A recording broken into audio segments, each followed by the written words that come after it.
Ito na yung Lolo Lola starter pack mo, no? Kung birthday ang Lolo Lola mo, ito yung maganda pa regalo sa kanya. Mega refreshing bundle for only $499.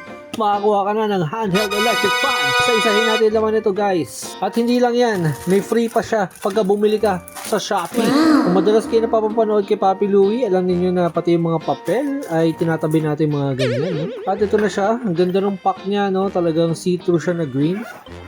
At pag binuksan mo siya, nandun yung number 1, meron tayong Himalayan Salt and Lemon Menthol. Mukhang masarap to, guys. Wala pa nito dati. Ang Valda lang naalala kong binibigay sa amin ng lola ko is yung green, no? And here rin itong extra strong menthol pastilles, no? Ayan, itong original menthol. Ito yung binibigay sa amin ng lola ko, no? Naalala ko pa, pumapasok kami sa kwarto niya. Minsan nagnanakaw pa kami ng ganito kasi ayaw na niya kaming bigyan dahil sumusobra na kaming daming kinakain. Next. Oh, iba-ibang flavor na pala to, no? Ang dami na yung flavor. Ngayon, ito, lemon menthol naman siya na Valda. Ano pang meron?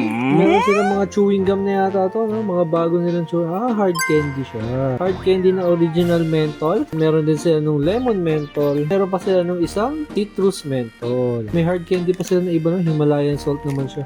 Parang sulit na sulit tong pack na to, ha? Tapos may libre ka pang branded ng Valda na electric fan. Kung gusto nyo makita itong mga to, ayan, branded siya.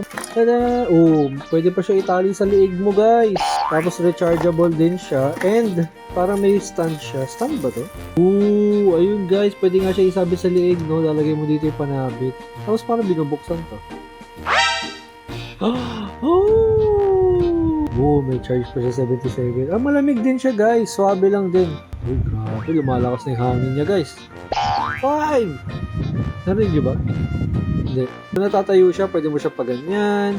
Sa table mo, siyang hawakan ng ganyan, lumumbugahan yung katabi mo pagka medyo mabaho siya. At meron siyang stand, di ba? Social talaga na ito, no? Stand siya na ba pwede ka maglagay ng cellphone pa dito, no? Tadaan! Oh my gosh, guys! Sabi, presko habang nanonood ka ng Netflix dito. Ito yung charger niya, guys. Bago-bago na siya. Type-C na to, guys. Pero guys, dito tayo sa bonus content, no? Meron silang free acne aid na lalagyan din. Maliit dito. Ano tong candy na to, ha? Walang pangalan yung candy, Ako po, medyo nakakatakot tong mga ganito, ng mga candy. Iwan ko muna to dyan. Bukod sa pouch na to, ito yung isa sa maganda dyan. Para siyang Bimpo, no? And headband siguro siya pag maghihilamos ka. So rin, kung gusto mo ma-update sa mga ganitong klase mga budol, join na sa Anika ng Tokwa Group. Ilalagay ko na lang yung itsura dyan, tsaka yung link sa description. At umabot ka na sa part ng video na to at hindi ka pa nakafollow kay Papi Louie, Anika ng Tokwa.